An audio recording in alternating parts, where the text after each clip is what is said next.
de Tiago.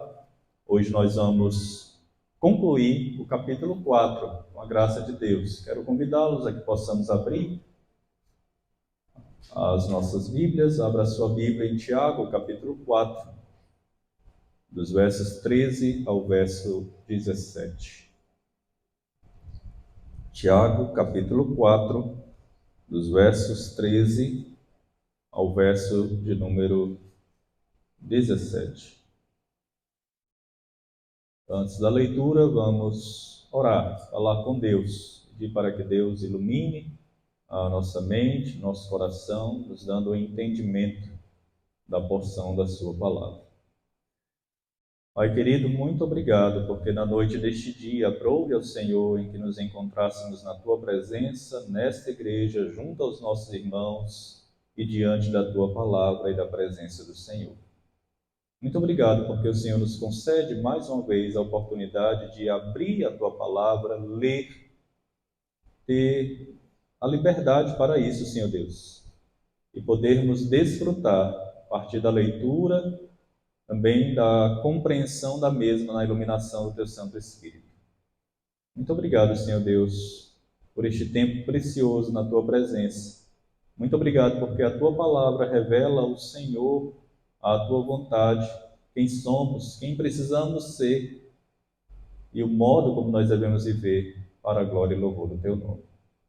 Ó Pai, que o Senhor possa usar o Teu servo humilde que aqui vos fala, para que seja um instrumento em Tuas mãos, para que transmita a Tua palavra, Senhor Deus, com simplicidade, mas sobretudo com fidelidade, para que a Tua igreja saia nutrida, alimentada e fortalecida e enriquecida da Tua palavra na ação do Teu Santo Espírito. E que toda a glória seja dada tão somente a Ti, na noite deste dia e pelos séculos dos séculos. Amém. Tiago, capítulo 4, versos 13 até o verso 17. A falibilidade dos projetos humanos. A falibilidade dos projetos humanos.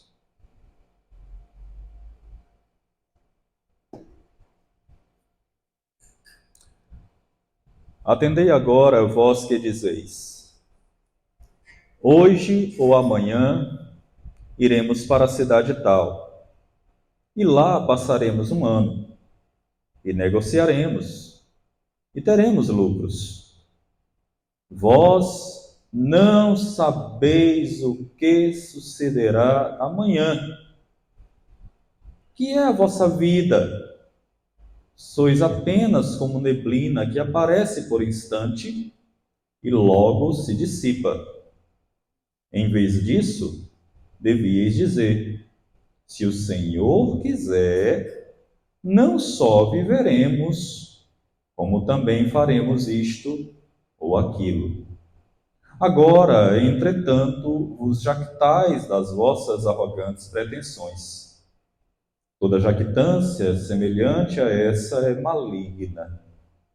Portanto, aquele que sabe que deve fazer o bem e não o faz, nisso está pecando.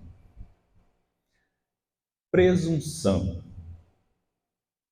Eu penso que você já tenha escutado essa palavra. Talvez até já tenha buscado o seu significado lá no Google ou dicionário, que seja. A presunção, irmãos, ela vem de um entendimento equivocado, falho, errado, com respeito a nós mesmos e das nossas ambições. Presunção, irmãos e irmãs, é fazer planos como se nós estivéssemos no total controle do futuro. Tivéssemos pleno controle das nossas vidas. Presunção, irmãos, é viver como se a vida ela não dependesse do Criador. Ela não dependesse de Deus. A presunção, irmãos, ela não só é um pecado, ela é um sério pecado. E ela é um pecado muito sério, porque ela envolve tomar em nossas próprias mãos a decisão de planejar a vida e executar a vida à parte de Deus, esquecendo de Deus. A presunção, irmãos, é assegurar a nós mesmos que o tempo está ao nosso lado, está à nossa disposição. Presunção é exatamente isso. Estabelecer planos, alvos, metas, objetivos, desconsiderando completamente a pessoa do nosso Deus, e é viver como se a vida não dependesse de Deus. É viver sem perceber a nossa condição de criaturas, que somos completamente dependentes do Criador, desde o ar que respiramos. É viver sem perceber a condição de nós, seres humanos, completamente limitados, que não conhecem os tempos da vida e muito menos, irmãos, o futuro. E nunca, irmãos, nunca mesmo o orgulho humano, ele é mais evidente do que quando se leva a vida ou tenta se levar a vida sem considerar a pessoa de Deus. Viver como se de fato o nosso Deus, ele não existisse. E é contra essa tolice que Tiago, ele faz sérias advertências aos seus leitores. Tiago aqui, irmãos, ele vai alertar a um grupo de empreendedores cristãos. E esse grupo de empreendedores cristãos, eles abriram um mapa do mundo, e eles olharam para o mapa do mundo, olharam para os seus calendários, e eles imaginavam que eles poderiam decidir para onde eles iriam, quando eles iriam, quanto tempo ali ficariam, o que ali eles fariam e os resultados que eles iriam colher. À primeira vista, irmãos, tal empreendimento parece ser muito bom, parece ser muito saudável. Irmãos que têm a visão para perceber as oportunidades de negócios, no mundo em que os negócios estavam realmente de vento em popa. Os romanos haviam feito excelentes estradas, né? A língua grega, ela dominava o Império Romano, e a paz romana, ela oferecia segurança aos viajantes. Portanto, era muito favorável a mobilidade comercial. Mas o que Tiago percebe, e o que Tiago também condena de forma muito severa, é que na cabeça, na mente desses cristãos comerciantes, só haviam exatamente, irmãos, planos humanos. E Deus, ele não tinha espaço nesses projetos aqui arquitetados. E Tiago, ele não está aqui, irmãos, combatendo a questão do planejamento, mas ele está condenando o planejar sem levar em conta a pessoa de Deus, sem considerar a pessoa de Deus. É claro, irmãos, que a vida ela é feita de escolhas. Nós precisamos ter alvos, nós precisamos ter planos, nós precisamos ter sonhos, não sermos sonhadores, mas precisamos ter sonhos, nós precisamos ter metas, nós precisamos ter objetivos, mas nunca a presunção. Por isso, as colocações de Tiago, elas merecem toda a nossa atenção e toda a nossa apreciação. E é interessante, irmãos, porque a palavra de Deus ela vai permeando sobre esta realidade. Por exemplo, lá em Provérbios, capítulo 16, verso 1, é um texto muito emblemático, e Salomão ele diz que o coração do homem pode fazer planos. É próprio, é salutar do homem, do ser humano, fazer planos. O homem é dado a fazer planos, mas ele não para por aí. Podemos fazer planos. Mas é interessante que Salomão complementa e diz o seguinte: mas a resposta certa, correta dos lábios vem do Senhor. Do Senhor. Aqueles, portanto, que tendem a confiar em si mesmos ou em outros recursos desta terra, ou em homens ou instituições, estão realmente muito tendentes a sofrer grandes decepções, grandes frustrações. Por isso, essa mensagem de Tiago, irmãos, ela não se envelhece com o passar do tempo. Primeiro, porque a Bíblia ela sempre se renova. Mas essa mensagem, ela não se envelhece com o passar dos anos, porque ela cada vez mais se renova, porque as pessoas elas têm perdido de vista o governo de Deus sobre tudo e sobre todos. Vamos ao texto. Observe que já no verso 13, Tiago ele mostra como essas pessoas e esses comerciantes eles estavam como que assumindo o papel de Deus e sendo presunçosos, definindo eles mesmos, a própria agenda. Eles mesmos estavam realmente definindo o amanhã, como se eles tivessem controle do amanhã. Eles estavam escolhendo o próprio caminho. Ele diz aqui: iremos a tal cidade. Eles estavam determinando o prazo que ali eles ficariam, porque eles dizem: lá passaremos um ano. Eles estavam também organizando eles mesmos as atividades, porque aqui eles dizem: nós negociaremos. E é interessante porque eles também, irmãos, estavam planejando os resultados que obteriam. Olha que presunção. Ele diz: e teremos lucro.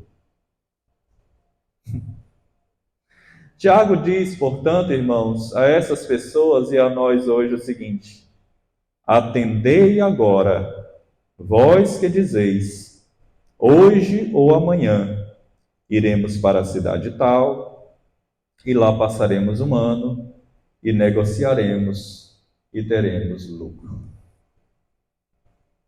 Tiago percebe, irmãos, uma presunção na mente e no coração dos comerciantes cristãos. Para eles, tudo se reduzia em planejamento. E eles estavam convencidos de que eles poderiam apontar para o mapa do mundo da época e dizer: eu quero estar aqui no próximo mês, eu quero passar aqui algum tempo nesse lugar, eu vou fazer negócios aqui nesse lugar, e é nesse lugar aqui eu vou ter grandes lucros. Tiago percebe, irmãos, um buraco nesse discurso. E o buraco enorme nesse discurso é a ausência de uma pessoa que é fundamental para tudo isso aqui: Deus.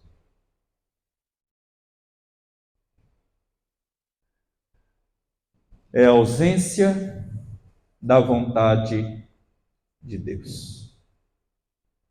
São pessoas que estão vivendo, irmãos, sem levar Deus em conta, estão vivendo como se Deus não existisse, estão vivendo sem se importar com aquilo que Deus pensa ou com a vontade de Deus para elas. E Tiago, então, os puxa para a realidade dizendo o seguinte: tolos, vós não sabeis o que se sucederá amanhã.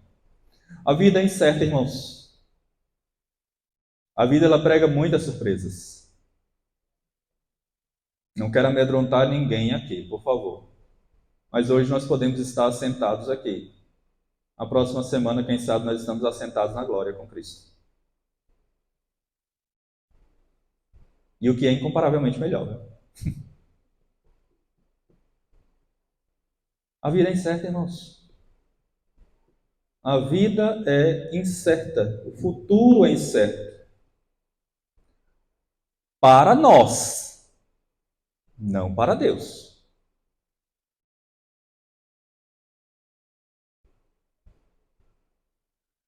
Mas isso deve nos tornar pessoas humildes diante dela. Meus irmãos, nós não temos o controle do curso da vida. Por mais que achemos que temos, não temos. Não temos. Quero um exemplo básico. Muitas pessoas da nossa igreja que estavam fazendo planos de estar aqui nessa noite adoeceram, estão enfermas, não podem. são impossibilitadas. Isso é o básico. Nós não temos, irmãos, também a sabedoria devida para interpretar os tempos. Nós não temos, irmãos, o controle, o poder, o domínio sobre o tempo. E esta é uma mensagem, meus irmãos, para nós também. Porque nós, não poucas vezes, agimos assim na vida. Porque muitas vezes nós acabamos por tomar as nossas próprias decisões, planejando a nossa própria maneira, a vida, abrindo os nossos próprios caminhos, e por vezes sem considerar que Deus é o dono do tempo, que Deus é o dono das circunstâncias, que Deus é o dono da vida. Quem iria prever, por exemplo, que teríamos uma pandemia em 2020? Parando tudo, o mundo todo.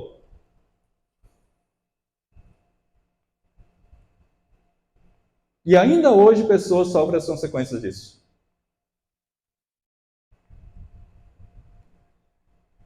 E Tiago diz o seguinte: você não sabe o que se sucederá amanhã.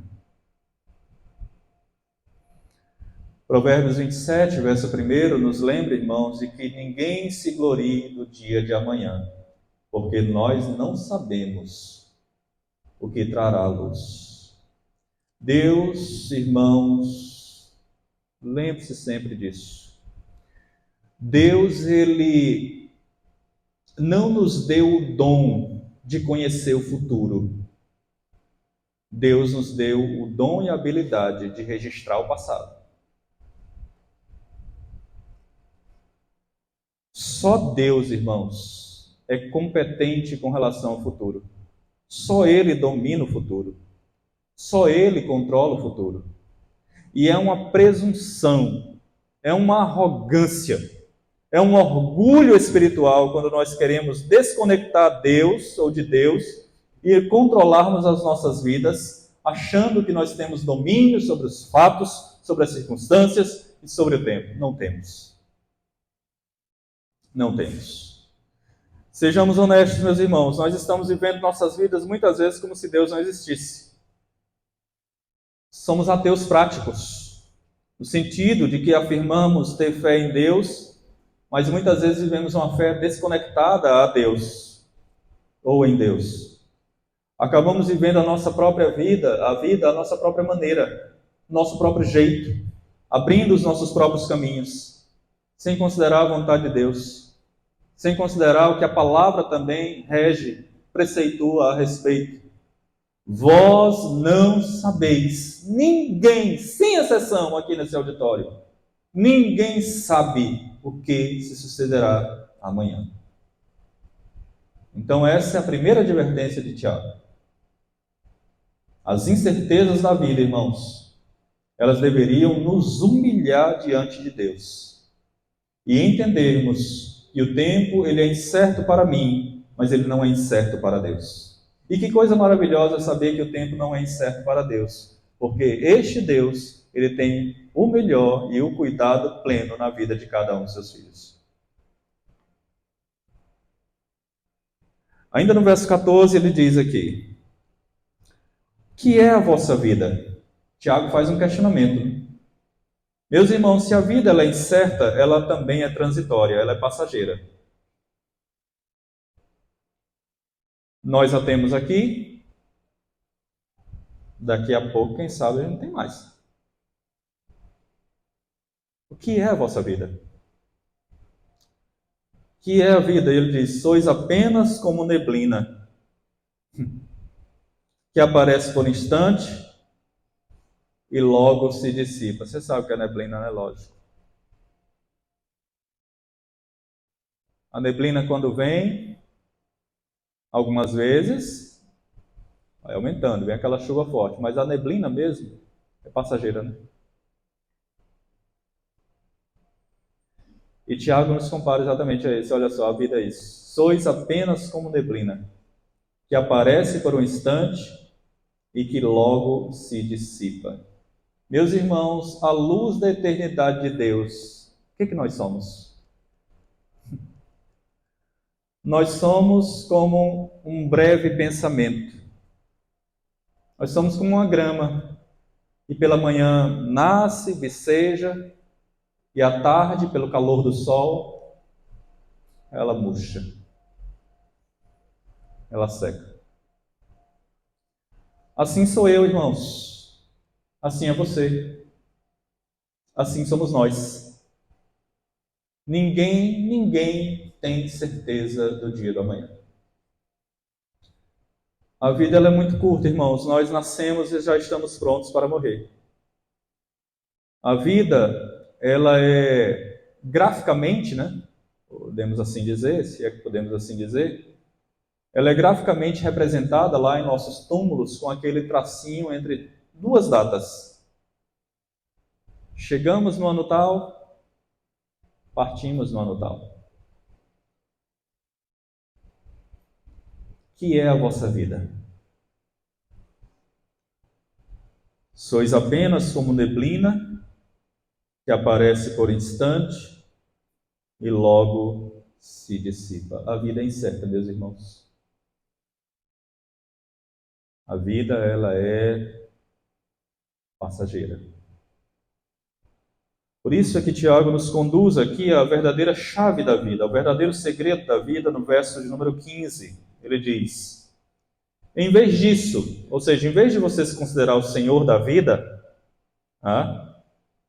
o comandante da vida, aquele que decide o que você vai fazer amanhã, onde fará tal coisa, quanto tempo fará, que resultado colherá, em vez de você ter essa arrogância diante de Deus, você deveria dizer o seguinte: em vez disso, devias dizer, se o Senhor quiser.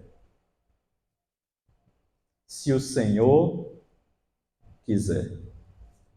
Se na sua graça Ele permitir que eu viva e que eu realize as coisas, que eu tenha sucesso nas coisas, é somente por meio da sua graça. Se o Senhor quiser. Tiago, meus irmãos, ele aqui está honrando a soberania de Deus. Tiago está nos lembrando que a vida, ela não é apenas incerta e transitória. Mas Tiago está nos lembrando que a vida não pertence a nós, ela pertence a Deus. Este Deus, no qual nas palavras do apóstolo Paulo, vivemos, nos movemos, existimos, somos criaturas, ele não está indiferente a nós, muito embora por vezes estejamos indiferentes a Ele. Tudo que acontece conosco, irmãos, interessa a Deus. Portanto, se há uma mantra na vida cristã, é se o Senhor quiser. Essa é a frase da vida cristã. Mas não pode ser um clichê. Tem de ser uma convicção da vida, a partir da qual eu vivo e a partir da qual eu ordeno a vida. Se o Senhor quiser. Este foi o segredo de Davi, o homem segundo o coração de Deus. Ele era um homem que submetia seus planos a Deus. Este foi o segredo de Paulo, irmãos, um missionário tão estrategista, tão organizado nas suas missões, mas que sempre dizia, se o Senhor permitir. E é isso que eu e você precisamos entender, irmãos, em nossas vidas. A sua vida, ela não está nas suas mãos. A sua vida, ela não está sob o seu controle. Os eventos da vida não estão sob o seu controle. Tudo está debaixo das mãos de Deus. Tudo. E é essa verdade fundamental que Tiago, irmãos, o autor dessa epístola, quer nos ensinar a como ser um cristão autêntico. E ele está dizendo que toda a vida cristã, ela repousa debaixo desta convicção de que Deus, nosso Criador, Ele é soberano sobre todo este vasto universo, que Ele controla todos os eventos deste vasto universo e que Ele controla a minha e a sua vida de maneira pessoal. Se o Senhor quiser. não só viveremos, como também faremos isto ou aquilo. Portanto, meus irmãos e irmãs, nós somos chamados à humildade. Tiago está aqui nos lembrando da importância da humildade. Humildade é o que ele está destacando aqui na sua carta. Deus resiste aos soberbos, mas ele dá graça aos humildes. Tiago mesmo afirmou isso anteriormente, lembra? Verso 17, irmãos. Portanto, aquele que sabe que deve fazer o bem e não faz, nisso está pecando. Tiago, irmãos, nos falou do pecado da presunção, agora ele está falando do pecado da omissão. É lógico que antes ele conclui ainda o verso 16, né? Agora, entretanto, vos jactais as vossas arrogantes pretensões. Pecado, condenado.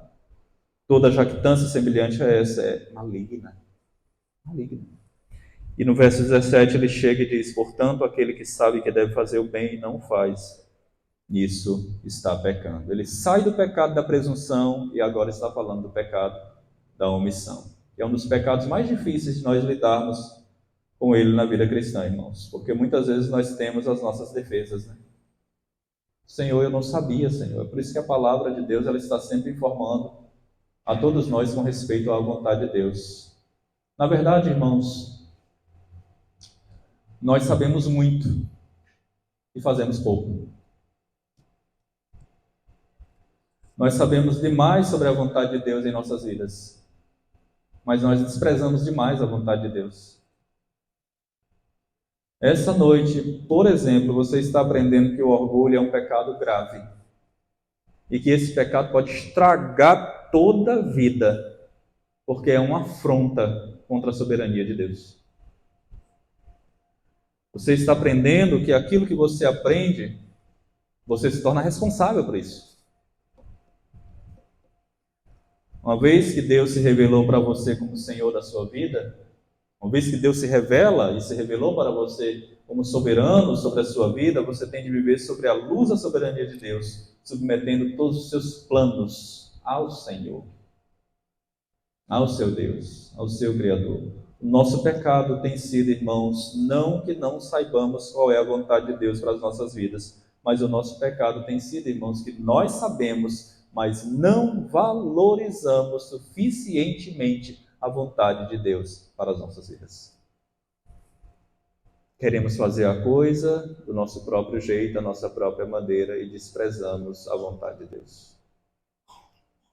Estamos, irmãos, seguindo um mundo que diz: construa sua própria vida, seja você, planeje para viver, viva para esse planejamento que você fez, vai dar tudo certo.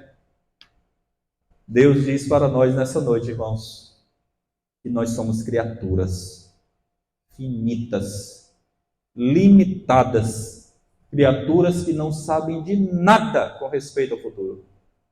Nada. Criaturas que não sabem de nada com respeito à vida. Meras criaturas. Criaturas passageiras nesse mundo. Diante de um Deus que é eterno e que a sua palavra é eterna. Criaturas que pertencem a Deus. E mesmo que essa vida, irmãos, ela seja incerta, mesmo que essa vida ela seja temporária, como de fato é, não nos desesperemos, porque há um mandato para nós. E o mandato para nós, segundo a Escritura, é que nós devemos viver para Deus, viver para a glória de Deus,